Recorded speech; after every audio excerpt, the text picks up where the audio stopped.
Assalamualaikum warahmatullahi wabarakatuh. Alhamdulillahi rabbil alamin. Lahu ni'matu wa lahul fadlu wa lahus sana'ul hasan. Wassalawatullahil barrir rahim wal malaikatil muqarrabin ala sayyidina wa maulana Muhammadin wa ala alihi wa ashabihi at-tayyibin at-tahirin. Allahumma la sahla illa ma ja'altahu sahla wa anta taj'alul hazna idza syi'ta sahla. Allahumma arzuqna al-ikhlasa fil niyyati wal qawli wal amal. Wa ba'du. Ila nabiyil mustafa sallallahu alaihi wasallam wa ikhwanihi minal anbiya'i wal mursalin wa syuhada'i was salihin, khususan ila sultanil awliya Syekh Abdul Qadir Al-Jilani wa Syekh Ahmad Ar-Rifai wa Syekh Bahaidin Naqsyabandi wa Syekhina Abdullah Al-Harari wa ila arwahi muassisi jam'iyyati Nahdlatul Ulama Syekh Muhammad Hashim Ash'ari wa Syekh Bisri Sansuri wa Syekh Abdul Wahab Hasbuwah wa ila arwahi jami'i ahli al-qubur minal muslimin wal muslimat. Al-Fatihah. A'udzu billahi minasy syaithanir rajim. Bismillahirrahmanirrahim. Alhamdulillahi rabbil alamin. Ar-Rahmanir Rahim. Maliki yaumiddin.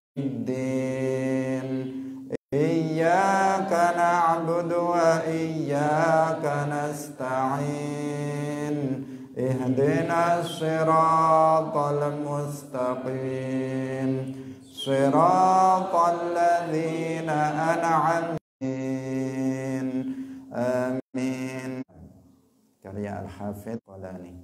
Semoga Allah Subhanahu wa taala menerima amal soleh yang kita lakukan. Amin ya rabbal alamin. Salawat dan salam semoga tetap terlimpahkan kepada junjungan kita Nabi Agung Nabi Muhammad sallallahu alaihi wasallam, para sahabatnya, keluarganya serta seluruh umat Islam yang mengikuti beliau ila yaumil qiyamah. Hadirin rahimakumullah. Mari kita ikhlaskan niat kita masing-masing. Kita hadir dalam majelis ilmu lillahi ta'ala. Kita masih dalam bab sifatis shalah di bagian akhir. Qala al-muallif rahimahullah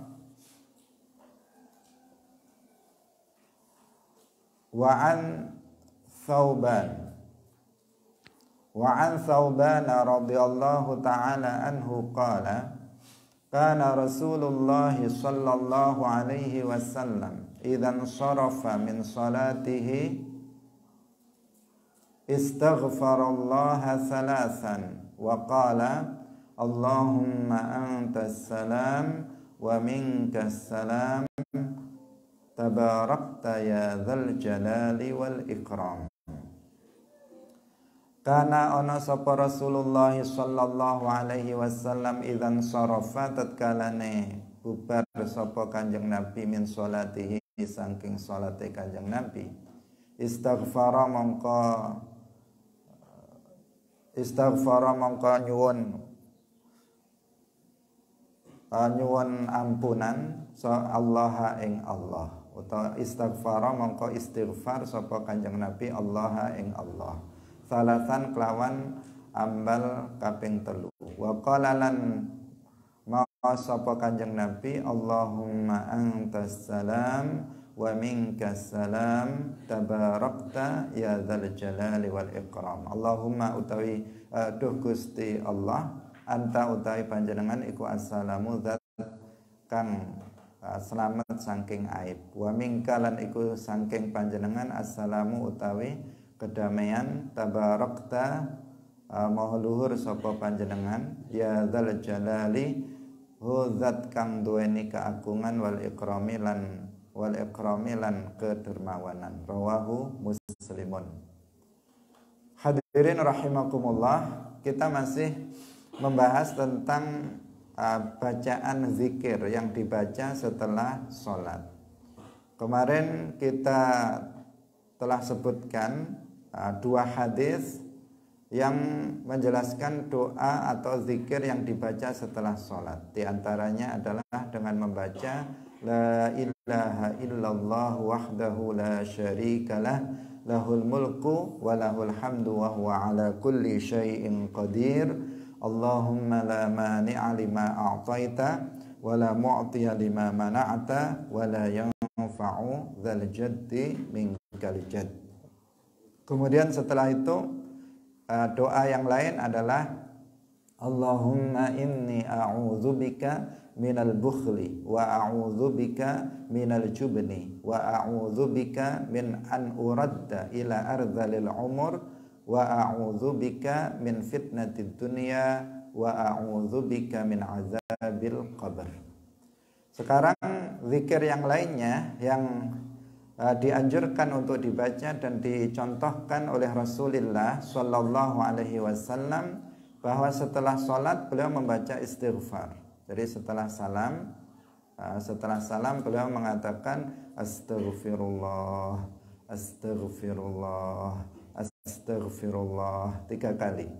Membaca istighfar. Ini sekaligus menjadi bantahan terhadap kelompok Hizbul Ikhwan, kelompok Hizbul Ikhwan yang mereka mengatakan bahwa nggak boleh beristighfar dengan bacaan astaghfirullah. Menurut mereka, bolehnya menurut mereka kita kalau beristighfar itu rabbighfirli, rabbighfirli. Kalau astaghfirullah menurut mereka nggak boleh. Padahal di dalam hadis banyak sekali hadis-hadis yang menjelaskan bahwa Rasulullah Shallallahu Alaihi Wasallam dalam beristighfar itu dengan menggunakan sighah astaghfirullah. Di antaranya adalah hadis ini, dikatakan min istaghfarallaha salasan, membaca istighfar 3 kali. Jadi langsung setelah selesai salam langsung astaghfirullah, astaghfirullah, astaghfirullah, baru zikir yang biasa kita sebut itu astaghfirullahalazim alladzi la ilaha illa huwal hayyul qayyum wa atubu ilaih. Nanti itu ada hadis sendiri yang menjelaskan tentang masalah itu. Yang jelas di sini banyak riwayat yang menjelaskan tentang zikir-zikir yang dibaca setelah sholat. Tentang urutannya di sini juga beda-beda antara satu daerah dengan daerah yang lain, ulama satu dengan ulama yang lain dalam pengurutannya. Karena yang terpenting di sini bukan dalam urutan, tetapi doa-doa itu memang semuanya maksur dari Rasulullah Shallallahu Alaihi Wasallam. Kalau kita misalnya di Jawa, wiritannya begini urutannya. Nanti kalau di Sumatera beda lagi urutan zikirnya. Nanti kalau di Sulawesi, di Kalimantan akan beda-beda. Yang diikuti, ulamanya yang diikuti tentang urutannya. Tetapi substansinya itu hampir sama saja. Yang dibaca hampir sama saja. Kenapa? Karena memang mengikuti yang maksur dari Rasulullah Sallallahu Alaihi Wasallam. Setelah itu membaca Allahumma antas salam wa minkas salam. Kalau kita biasanya ditambahi wa ilaika ya'udus salam. Dalam hadisnya nggak ada wa ilaika ya'udus salam, nggak ada. Hanya Allahumma antas salam wa minkas salam. Tabarakta ya dzal jalali wal ikram. Itu yang warid dalam hadis, dan para ulama menyebutkan dalam kitab-kitabnya itu juga nggak ada wa ilaika ya'udus salam. Nah, tetapi sebagian kemudian menambahkan dengan kata-kata wa ilaihi ya'udus salam. Nah, mungkin ada riwayat yang lain, tetapi di sini yang kita baca nggak ada lafadz wa ilaihi ya'udus salam. wa ilaika ya'udus salam. Tetapi Allahumma antas salam wa minkas salam tabarakta ya dzal jalali wal ikram. Allahumma antas salam. As-salam adalah salah satu dari nama Allah Subhanahu wa taala, min asma'illahil husna. As-salam ketika dinisbatkan kepada Allah artinya apa? Artinya adalah as-salim, yang selamat minal uyub, yang selamat dari berbagai macam aib. Allah Subhanahu wa taala tidak disifati dengan sifat-sifat yang tercela, tidak bersifatan dengan sifat-sifat yang tidak layak baginya. As-salam. Allah adalah as-salam, di sini artinya adalah nama dari nama Allah. Bukan as-salam artinya kedamaian secara bahasa, atau as-salam artinya ucapan assalamualaikum. Tetapi as-salam di sini adalah satu di antara nama-nama Allah Subhanahu wa taala yang artinya yang selamat, zat yang selamat dari segala macam aib, yaitu sifat-sifat yang tidak layak bagi Allah. Wa minkas salam, wa minkas salam, dan darimu, ini yang dimaknai secara bahasa kedamaian. Tabarakta artinya engkau adalah zat yang maha suci dari menyerupai makhluknya, maha suci dari sifat-sifat yang tidak layak baginya. Ya dzal jalali wal ikram, wahai zat yang memiliki keagungan. Al-jalal artinya al-azamah, al-azamah atau keagungan, zat yang memiliki keagungan, wal ikram yang memiliki sifat karam. Nah, yang memberi sifat kedermawanan yang bukan seperti kedermawanan makhluk. Allah Subhanahu wa taala memberi sebelum diminta oleh makhluknya. Ya dzal jalali wal ikram, ini juga salah satu nama dari nama-nama Allah, Dzul jalali wal ikram. Bahkan ini termasuk min asma'illah al-khassah, termasuk di antara nama-nama Allah yang khusus untuk Allah. Gak boleh selain Allah diberi nama dengan Dzal Jalali wal Ikram atau Dzul Jalali wal Ikram, karena dia adalah nama khusus untuk Allah Subhanahu wa ta'ala. Nah, kita baca ini setelah sholat. Allahumma antas salam wa minkas salam tabarakta ya dzal jalali wal ikram. Wa an Abi Hurairah radhiyallahu ta'ala anhu an Rasulillah sallallahu alaihi wasallam qala, man utawi sapane wong iku sabbaha maca tasbih sapa wong, utawa sabbaha nyucikaken sapa wong Allah ing Allah, tegese maca tasbih dubura kulli salatin ing dalem burine saben-saben salat, salasan kelawan telu wa salasina lan 30, wa hamidalan muji sapa wong Allah ing Allah, salasan kelawan telu wa salasina lan 30, wa kabbara lan takbir sapa man Allah ing Allah, salasan kelawan telu wa salasina lan 30, fatilka mongko utawi mangkono-mangkono iku tis'un songo wa tis'una lan 90, wa qala lan dawuh tamamal mi'ati ing sampurnane 100, la ilaha illallah wahdahu la syarikalah lahul mulku wa lahul hamdu wa huwa ala kulli syai'in qadir. Ghufirat mongkoten sepura apa khotoyahu pira-pira dosane man, wa in kanat lan senajan ana apa khotoyahu iku mithla zabatil bahri nyerupani untuke segara. Rawahu Muslimun. Wa fi riwayatin ukhra anna takbira, saat temene takbir iku arbaun papat wa salasuna lan 30. Hadirin rahimakumullah, zikir lainnya yang dianjurkan oleh Rasulullah sallallahu alaihi wasallam setiap kali kita selesai sholat.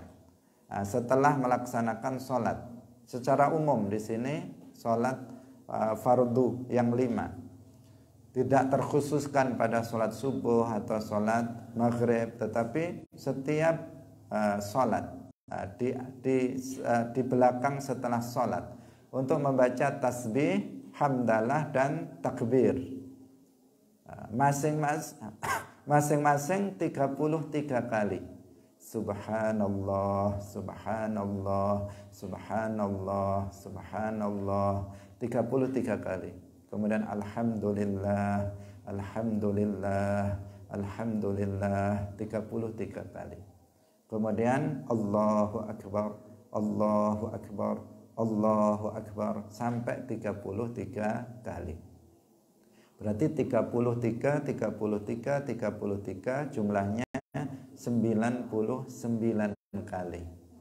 Biar sempurna menjadi 100, maka dalam satu riwayat ditambahkan, yaitu la ilaha illallah wahdahu la syarikalah lahul mulku wa lahul hamdu wa huwa ala kulli syai'in qadir. Ditambahi itu menjadi genap 100 kali. Barang siapa yang melakukan itu, luar biasa di sini hikmahnya, faidahnya, ghufirat lahu khotoyahu. Maka ghufirat khotoyahu, maka dosa-dosanya akan diampuni. Di sini dijelaskan para ulama bahwa yang dimaksud di sini bukan hanya dosa kecil, tetapi dosa kecil, dosa besar akan diampuni oleh Allah Subhanahu wa taala bagi orang yang membacanya. Sangat ini kesempatan untuk menghapuskan dosa-dosa kita. Setiap habis sholat jangan buru-buru kemana-mana, tetapi kita berzikir terlebih dahulu, diantaranya dengan membaca ini. Wa in kanat, dikatakan, makanya tadi kita dikatakan para ulama di sini bukan hanya terkhususkan dosa kecil as-shaghair, tetapi juga al-kabair, karena dikatakan oleh Nabi meskipun dosa-dosa itu menyerupai dosa-dosa dia, itu menyerupai busa yang ada di lautan. Untuk yang ada di lautan itu yang jumlahnya sangat banyak. Untuk apa namanya yang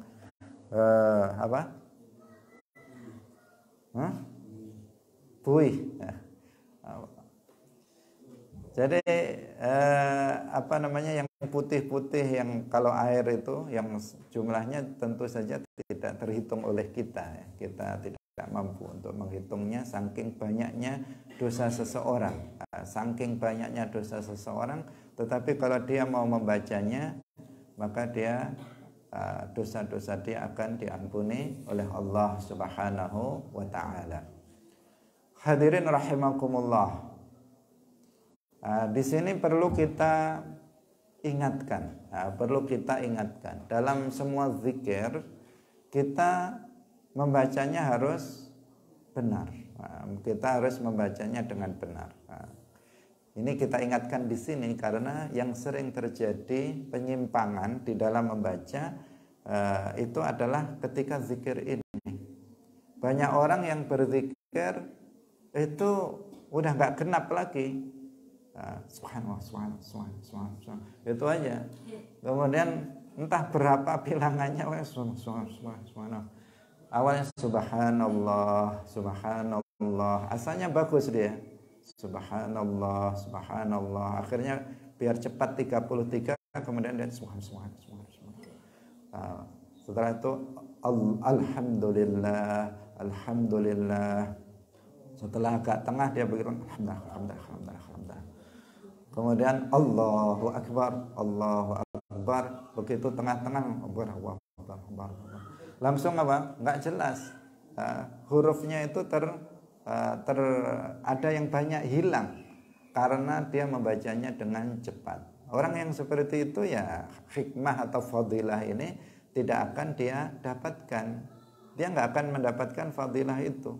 Lebih baik dia membaca 1 kali benar dengan mengatakan subhanallah, alhamdulillah, Allahu Akbar 1 kali saja, dia membacanya itu jauh lebih baik dibandingkan dengan membacanya dengan jumlah yang banyak tetapi salah semua. Melakukan tahrif, melakukan tahrif zikir. Dan ini banyak sekali dilakukan oleh sebagian kita yang tidak memiliki ilmu sehingga dia mengejar hitungan tetapi melalaikan cara membaca yang benar. Perlu kita ingatkan kita semuanya kalau berzikirlah dengan ilmu. Karena berzikir tanpa ilmu sebagaimana amaliyah yang lainnya itu tidak akan diterima oleh Allah Subhanahu wa taala. Dalam Az-Zubati sebutkan wa kullu man bi ghairi ilmin ya'malu a'maluhu mardudatun la tuqbalu. Setiap orang yang beramal tanpa ilmu maka amalnya akan ditolak, enggak akan diterima oleh Allah Subhanahu wa taala. Apakah itu amalan yang wajib seperti sholat 5 waktu, seperti puasa Ramadan, zakat, haji, ataupun amalan-amalan yang sunnah seperti zikir, seperti bersolawat, azan dan sebagainya, itu semuanya harus dibaca dengan benar berdasarkan ilmu. Kalau membaca berarti ilmu membaca, ilmu tajwid untuk membaca zikir dengan benar, untuk membaca Al-Quran dengan benar. Kalau enggak, maka enggak akan diterima. Man amila amalan laisa alaihi amruna fahuwa raddun. Barang siapa melakukan suatu amalan yang enggak sesuai dengan ajaran kita ini, maka dia raddun, dia tertolak. Ditolak, enggak akan diterima, enggak akan sah dan enggak akan diterima, tidak akan berpahala indallah. Untuk itulah maka ini menunjukkan pentingnya ilmu agama. Bahwa orang yang berilmu agama, beramal sedikit, dia bisa menghasilkan pahala yang banyak. Tetapi orang bodoh beramal banyak bisa tidak mendapatkan pahala apa-apa. Ini orang bodoh, ibadahnya tekun misalnya. Ibadahnya tekun sepanjang siang, sepanjang malam selalu beribadah. Tetapi dia bodoh terhadap ilmu agama. Bisa nggak dapat pahala sama sekali ibadah yang dilakukannya karena amalan yang dilakukannya tanpa ilmu. Tetapi orang yang berilmu, jangankan beramal, tidur saja bisa berpahala, makan saja bisa berpahala, minum saja bisa berpahala. Itu karena dia punya ilmu. Ya, maka orang yang berilmu selalu lebih mulia dibandingkan orang yang bodoh. Allah berfirman, hal yastawil ladzina ya'lamuna wal ladzina la ya'lamun. Artinya la yastawi, tidak sama. Al-alim wal jahil, orang yang berilmu dan orang yang bodoh itu pasti beda. Pasti beda. Indallah, indan nas juga berbeda. Al-alim wal jahil, orang yang alim akan lebih mulia indallah karena mereka bisa bertakwa. Mereka bisa beriman dengan iman yang benar, mereka bisa bertakwa dengan takwa yang sebenar-benarnya. Itu orang yang berilmu. Nah, sedangkan orang yang beramal tanpa ilmu, kerjaannya merusak. Kerjaannya merusak. Kalau ada orang nggak berilmu memperbaiki TV, kerjaannya bukan memperbaiki, tetapi merusak TV. Maka jangan serahkan urusan itu kepada orang yang bodoh. Kamu misalnya TV-nya rusak, jangan kasihkan orang sembarangan, orang nggak tahu tentang elektronik, kemudian suruh kamu tolong diperbaiki. Dia hancur TV kita, dibuatnya. Kenapa? Dia memperbaikinya tanpa ilmu. Dia bermaksud memperbaiki tetapi merusak. Seperti yang dikatakan oleh Al-Khalifah Ar-Rasyid Umar bin Abdul Aziz radhiyallahu anhu, beliau mengatakan man kana amaluhu bila ilmin ma yufsiduhu akthar mimma yuslihuhu. Man kana amaluhu bila ilmin, barang siapa yang amalnya dengan tanpa ilmu, maka ma yufsiduhu, apa yang dia rusak lebih banyak daripada mimma yuslihuhu, daripada yang dia perbaiki. Kalau ada orang zikir seperti tadi, dia tanpa ilmu, maka yang dia rusak lebih banyak daripada yang dia perbaiki. Baca subhanallah, subhanallah, gimana itu? Udah hilang sama sekali hurufnya. Ini jadi masalah bagi dia sendiri, merusak. Amalnya bukan diterima, tetapi dia justru nanti akan mendapatkan dosa. Hadirin rahimakumullah, ini peringatan bagi kita semuanya agar setiap langkah, setiap tindakan yang kita lakukan, apalagi itu sebuah amal ketaatan, itu kita dasarkan kepada ilmu agar diterima oleh Allah Subhanahu wa ta'ala dan menjadi penyebab dari keselamatan kita di akhirat yang abadi. Hadirin rahimakumullah. Kemudian yang kedua yang perlu kita perhatikan berdasarkan hadis ini, bahwa hadis ini Rasulullah mengajarkan hitungan. Rasulullah mengajarkan hitungan dalam berzikir. Baca subhanallah 33 kali. Baca alhamdulillah 33 kali. Menyebutkan angka. Baca Allahu Akbar 33 kali. Semuanya 99. Masih kurang satu lagi. Udah ditambahi la ilaha illallah wahdahu la syarikalah. Maka ini dalil bagi ahli sunnah wal jamaah tentang bolehnya menentukan bilangan zikir. Tentang bolehnya menentukan bilangan zikir. Berbeda dengan orang Wahabi. Orang Wahabi sering mengkritik atau mencela, bukan mengkritik, mencela ahli sunnah wal jamaah karena kita berzikirnya dengan hitungan. Baca ini 10.000 kali, baca ini 1.000 kali, baca ini 4.444 kali, baca ini 80.000 kali, 70.000 kali. Kata mereka itu adalah bid'ah yang mungkarah, yang sesat. Terutama orang Wahabi, yaitu Nasiruddin, tokohnya Nasiruddin Al-Albani, yang mencela zikir dengan bilangan tertentu. Mereka mencela thariqah itu, karena dalam thariqah sufiyah seperti Qadiriyah, Naqsyabandiyah, kemudian Ar-Rifa'iyah, itu kalau zikir kan pakai hitungan.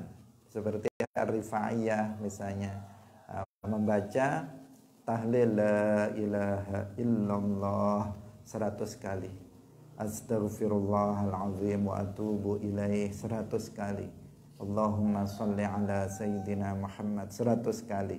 Ada hitungannya 100. Kalau Qadiriyah 200. Itu hitungan, bilangan, hitungan yang ditetapkan oleh mursyid pendiri thariqah untuk diamalkan murid-murid mereka. Boleh nggak yang seperti itu? Jawabannya boleh. Mana dasarnya? Hadis ini. Rasulullah Shallallahu Alaihi Wasallam menentukan bilangan bahwa setelah sholat kita dianjurkan untuk membaca subhanallah 33 kali dan kemudian hamdalah 33 kali, kemudian takbir 33 kali. Dan bukan hanya ini, bukan hanya dalam hadis ini, dalam hadis-hadis yang lain juga ada. Misalnya membaca Allahumma ajirni minan nar 7 marrat 7 kali.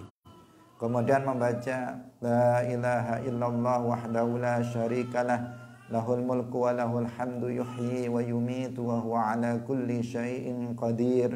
Habis subuh, habis maghrib 10 kali. Ada hitungan yang ditetapkan oleh Rasulullah Sallallahu Alaihi Wasallam, dan itu menunjukkan tentang bolehnya seseorang itu menentukan hitungan untuk zikir yang dia baca. Nggak ada larangan karena Nabi Sallallahu Alaihi Wasallam itu mengajarkan hal tersebut. Dalam riwayat yang lain, untuk menyempurnakan 100 itu takbirnya 34. Jadi tasbihnya 33 kali, hamdalahnya 33 kali, tetapi takbirnya itu 34 kali agar lengkap 100. Tapi riwayat yang lain mengatakan genapnya 100 itu adalah dengan la ilaha illallah wahdahu la syarikalah lahul mulku wa lahul hamdu wa huwa ala kulli syai'in qadir. Itu lengkapnya 100. Wa an Mu'adz bin Jabal radhiyallahu ta'ala anhu qala qala Rasulullah sallallahu alaihi wasallam usika ya Mu'adz la tada'anna dubura kulli salatin an taqula Allahumma a'inni ala zikrika wa syukrika wa husni ibadatik. Usiku aweh wasiat sapa ingsun ing panjen ing sira ya Mu'ad, he Mu'ad, la tada'anna aja ninggal temen sapa sira dubura kulli salatin ing dalem burine saben-saben salat, antakula ing yen to ngucap sapa sira Allahumma a'inni ala zikrika wa syukrika wa husni ibadatik. Allahumma duh Gusti Allah a'inni paringa pitulungan sapa panjenengan ing ingsun ala zikrika ing atase zikir marang sira wa syukrika lan syukur marang panjenengan wa husni ibadatik lan baguse ibadah maring panjenengan. Rawahu Ahmadu wa Abu Dawud wa Nasaiyu bisanadin qawiyyin. Hadirin rahimakumullah. Di sini Rasulullah berwasiat kepada Mu'adz ibn Jabal. Mu'adz bin Jabal. Beliau berwasiat kepada Mu'adz bin Jabal agar membaca doa ini setelah sholat. Allahumma a'inni ala zikrika wa syukrika wa husni ibadatik. Hendaknya kita menghafal doa ini dan membacanya dalam doa setelah sholat atau dalam rentetan zikir setelah sholat. Bisa dimasukkan dalam doa atau dalam rentetan zikir setelah sholat. Nah, mudah. Allahumma a'inni ala zikrika wa syukrika wa husni ibadatik. Ayat ini, doa ini berisi permohonan kepada Allah Subhanahu wa taala agar memberikan pertolongan dalam berbuat ketaatan. Karena seseorang itu tidak akan mampu untuk melakukan suatu amal kebaikan satupun kecuali dengan pertolongan Allah. La haula wala quwwata illa billah. Tidak ada daya untuk bisa meninggalkan maksiat kecuali jika Allah melindungi kita, kecuali dengan perlindungan Allah. Dan tidak ada kekuatan bagi kita untuk melakukan ketaatan kecuali dengan pertolongan Allah. Jika Allah enggak menolong kita, maka enggak ada kebaikan yang kita lakukan. Jangankan satu kebaikan, setengah kebaikan pun gak akan kita lakukan manakala Allah tidak menolong kita. Nah, salah satu bentuk ketaatan seperti ini, hadir dalam majelis ilmu. Kenapa kita hadir dalam majelis ilmu?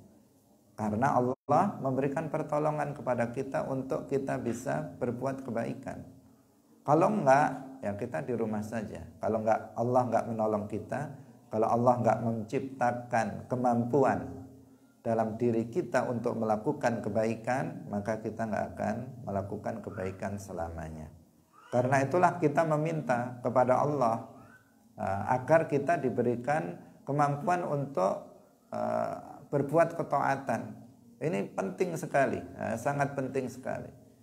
Jadi manusia ini perbuatan taat yang dilakukannya itu Allah yang menciptakannya, Allah yang memberikan taufik padanya. Jadi Allah yang memberikan pertolongan padanya untuk bisa berbuat ketaatan, dan Allah yang menciptakan perbuatan taat yang ada pada dirinya. Setelah itu dia diberi pahala atas amal soleh yang dilakukannya. Makanya dikatakan orang masuk surga itu apa? Birahmatillah, dengan rahmat Allah. Nah, birahmatillah, dengan rahmat Allah. Kenapa? Ya, coba diperhatikan, semua birahmatillah. Seseorang beramal Karena rahmat Allah. Karena Allah memberikan taufik kepadanya untuk bisa berbuat ketaatan. Seseorang melakukan ketaatan, amal ketaatan yang dilakukan itu Allah yang menciptakan pada diri kita. Sudah begitu dikasih pahala. Pahalanya bukan satu, dilipat gandakan. Maka orang itu masuk surga dengan rahmat Allah. Bukan berarti kemudian disalahpahami. Oh, orang itu masuk surga birahmatillah, nggak usah beramal, nggak usah sholat, nggak usah puasa. Nanti karena orang itu masuk surga bukan dengan amal, tapi dengan rahmat. Itu namanya salah faham. Salah faham. Kalau Allah itu berkehendak seseorang masuk surga, maka Allah akan memberikan rahmat kepada dia berupa taufik, sehingga dia diberikan rahmat berupa hidayah, dia hidup sebagai seorang muslim, diberikan taufik, dia bisa melakukan yang wajib, meninggalkan yang haram. Dengan sebab itu kemudian Allah melipat gandakan pahalanya sehingga dia dimasukkan ke dalam surga. Kalau seseorang itu dalam kehidupannya itu kufur, dalam kehidupannya itu penuh dengan maksiat, artinya Allah tidak memberikan rahmat kepadanya di dunia, dan dengan sebab itu juga dia bisa tidak mendapatkan rahmat nanti di akhirat berupa masuk surga. Ini agar tidak terjadi kesalahpahaman yang sering dijadikan dalih seseorang. Orang itu masuk surga bukan amalnya. Kamu silahkan beramal sebanyak-banyaknya. Toh nanti kita masuk surga itu bukan karena amal, tetapi karena rahmat Allah. Memang benar, tetapi dalam pemaknaan dia itu keliru. Karena kita beramal itu adalah rahmat Allah. Rahmat, nikmat dari Allah Subhanahu wa ta'ala. Nah, udah. Tadi apa ini? Ini isi doa ya. Isi doanya adalah meminta agar kita bisa bersyukur, kita bisa berzikir, kita bisa sholat, kita bisa ibadah dengan baik. Kita meminta kepada Allah. Kalau tidak karena taufik Allah, maka kita nggak akan bisa melakukannya. Ini pertama tentang isi doa, dan ini penting untuk senantiasa kita baca agar Allah memberikan taufik untuk kita bisa selalu berbuat kebaikan. Kemudian yang kedua, di sini Rasulullah berwasiat kepada Mu'adz bin Jabal. Artinya kita ini seorang muslim dengan muslim yang lainnya dianjurkan untuk berwasiat dalam kebaikan. Kita dianjurkan untuk berwasiat dalam kebaikan antara kita. Nabi mencontohkan, beliau berwasiat kepada Mu'adz bin Jabal dengan kebaikan berupa membaca sebuah doa setelah sholat. Kita pun hendaknya begitu dengan sesama muslim, kita memberikan wasiat dalam kebaikan, bukan dalam keburukan. Seperti dalam ayat itu, dalam ayat wal asri innal insana lafi khusrin illal ladzina amanu wa amilus solihati wa tawasaw bil haqqi wa tawasaw bis sabr. Saling berwasiat dalam kebenaran, saling berwasiat dalam kesabaran. Itu adalah sifat seorang muslim yang insya Allah akan mendapatkan keselamatan. Hadirin rahimakumullah. Kemudian dalam riwayat yang lain, hadis ini adalah tergolong sebagai hadis musalsal. Hadis musalsal, jadi ada namanya hadis itu musalsal. Musalsal itu dengan setiap perawi pada setiap tingkatan itu dia bisa melakukan perbuatan yang sama atau dia mengucapkan ucapan yang sama. Ucapannya kalau dalam riwayat yang lain di sini tidak disebutkan, itu Rasulullah berkata kepada Mu'adz, "Ya Mu'adz, inni uhibbuka faqul dubura kulli salatin Allahumma a'inni ala dzikrika wa syukrika wa husni ibadatik. Kemudian Mu'adz ketika mengajarkan itu kepada bawahnya, beliau mengatakan inni uhibbuka faqul dubura kulli salatin Allahumma a'inni ala dzikrika wa syukrika wa husni ibadatik. Muridnya lagi ketika mengajarkannya mengatakan inni uhibbuka faqul dubura kulli salatin Allahumma a'inni ala dzikrika wa syukrika wa husni ibadatik. Muridnya lagi ketika mengajarkannya sampai kepada kita itu membaca inni uhibbuka. Diawali dengan bacaan apa? Inni uhibbuka. Mulai dari Nabi mengatakan kepada Mu'adz inni uhibbuka, itu kan konteksnya Nabi kepada Mu'adz. Tapi Mu'adz kepada bawahnya juga inni uhibbuka. Bawahnya juga inni uhibbuka. Diawali inni uhibbuka, sesungguhnya aku mencintai kamu. Kemudian baru fakul, katakanlah setiap habis sholat ucapkan Allahumma a'inni ala dzikrika wa syukrika wa husni ibadatik. Dan ini kita juga sudah menerima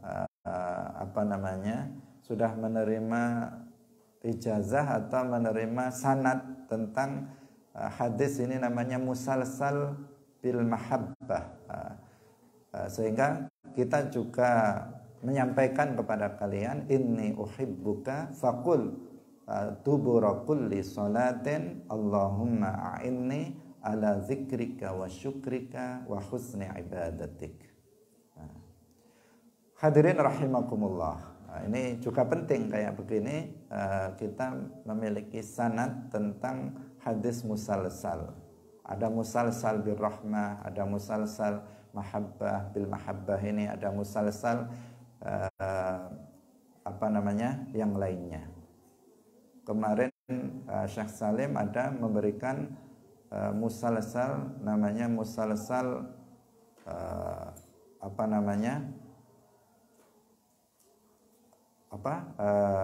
lupa saya, yang mengatakan bahwa yang menyendiri tidak mukhalatah, itu di situ ada keselamatan, ada keselamatan. Al-uzlatu salamah, bahwa uzlah yaitu pada masa sekarang khususnya kita tidak banyak bergaul dengan orang di saat kerusakan terjadi, ketika kita nggak mampu mampu untuk mengingkari kemungkaran yang terjadi di sekitar kita, maka uzlah atau menyendiri, tidak banyak bergaul dengan manusia, disitulah ada keselamatan untuk kita. Itu juga ada musalsal, hadis musalsal tentang itu. Meskipun dhaif musalsalnya, tetapi dari sisi makna itu benar.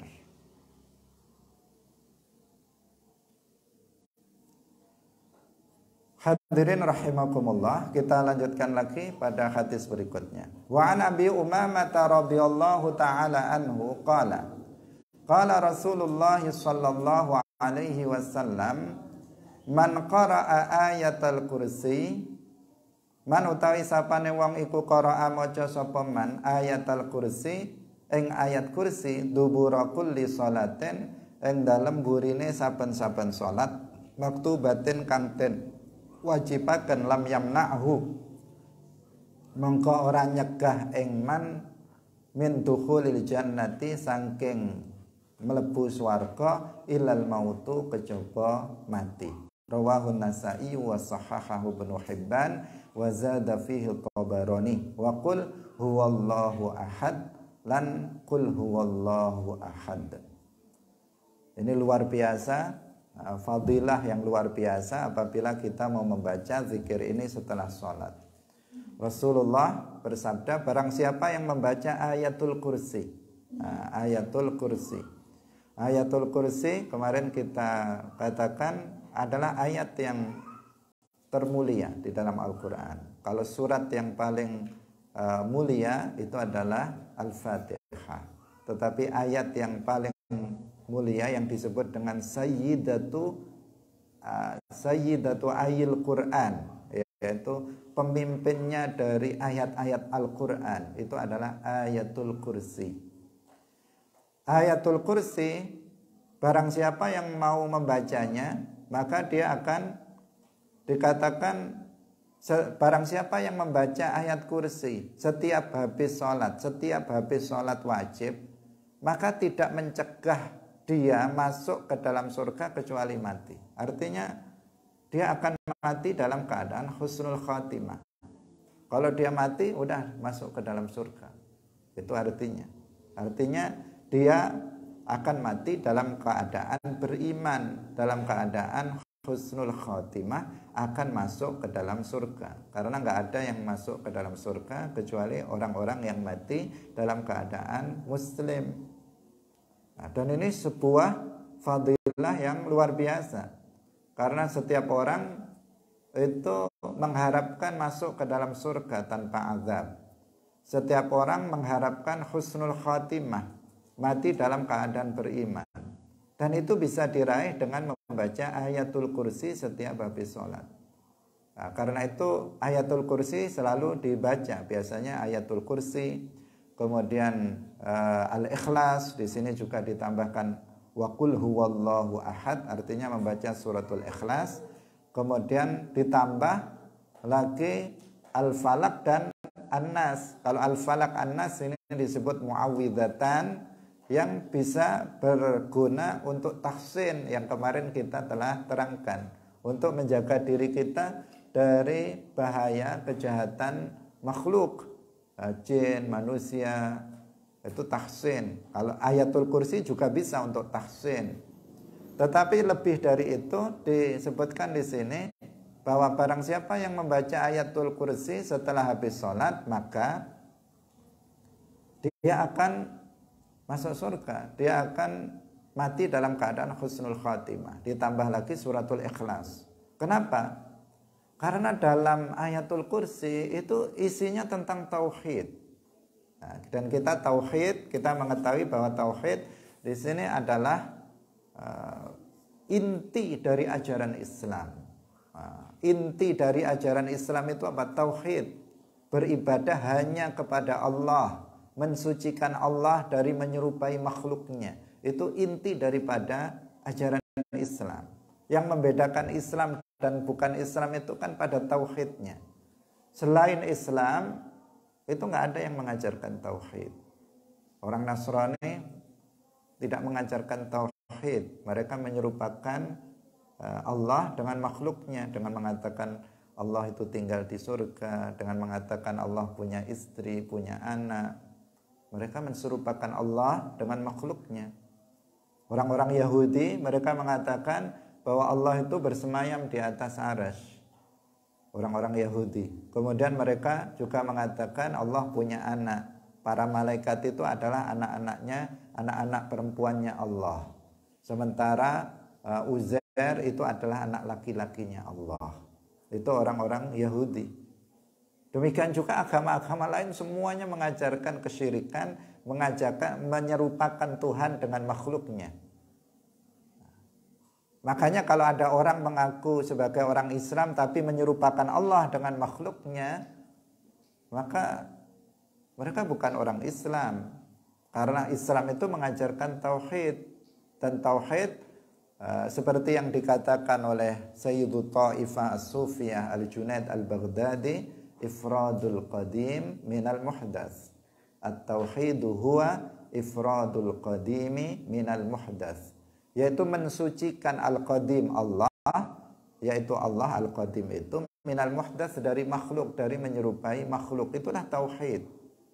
Nah, ketika seseorang membaca ayatul kursi, artinya dia di sini dan dia mentauhidkan Allah. Dan orang yang bertauhid, maka dia akan masuk surga jika dia mati dalam keadaan seperti itu. Nah, Maka kalau fadilahnya itu dia akan masuk surga, dengan membaca itu dia akan masuk surga, ini nyambung karena memang isinya adalah tentang tauhid. Demikian juga suratul Ikhlas, isinya tentang tauhid. Ayatul Kursi, Allahu la ilaha illa huwal hayyul qayyum. Gimana? Allahu la ilaha illa huwal hayyul qayyum la ta'khudhuhu sinatun wala naum. Sampai karena saking seringnya dibaca. Jadi di situ ada la ilaha illa huwa. Itu sudah tauhid. Kemudian al-hayyu itu juga tentang sifat Allah. Al-qayyum, nama-nama Allah yang berarti bahwa Allah itu bersifatan dengan sifat hidup yang azaliyah, yang abadiyah. Allah itu al-qayyum, yang tidak membutuhkan kepada selainnya. La ta'khudhuhu sinatun wala naum. Allah itu tidak bersifatan dengan ngantuk, tidak bersifatan dengan tidur. Jadi isi dari ayatul kursi itu menjelaskan tentang tauhid. Al-Ikhlas juga menjelaskan tentang tauhid. Malah seluruh ayat dalam suratul Ikhlas menjelaskan tentang tauhid. Qul huwallahu ahad. Katakanlah Allah itu bukan jisim. Allah itu bukan sesuatu yang bisa dibagi-bagi. Tauhid. Allahus samad. Segala sesuatu selain Allah membutuhkan kepada Allah. Lam yalid wa lam yulad. Tauhid. Allah itu tidak melahirkan, tidak dilahirkan, bukan asal dari sesuatu dan bukan cabang dari sesuatu yang lain. Walam yakul lahu kufuwan ahad. Tauhid. Tidak ada seorang pun yang menandingi, yang menyerupai Allah Subhanahu wa taala. Karena itulah maka sangat pas ya ketika Rasulullah Shallallahu alaihi wasallam mengatakan, barang siapa yang membacanya setiap habis sholat membaca itu, maka dia akan masuk ke dalam surga. Dikatakan tidak ada yang mencegah dia masuk surga kecuali mati. Artinya begitu dia mati, dia akan masuk ke dalam surga karena dia mati dalam keadaan beriman, dalam keadaan meyakini tauhid. Maka ini jangan lupa untuk dibaca setiap habis kita sholat.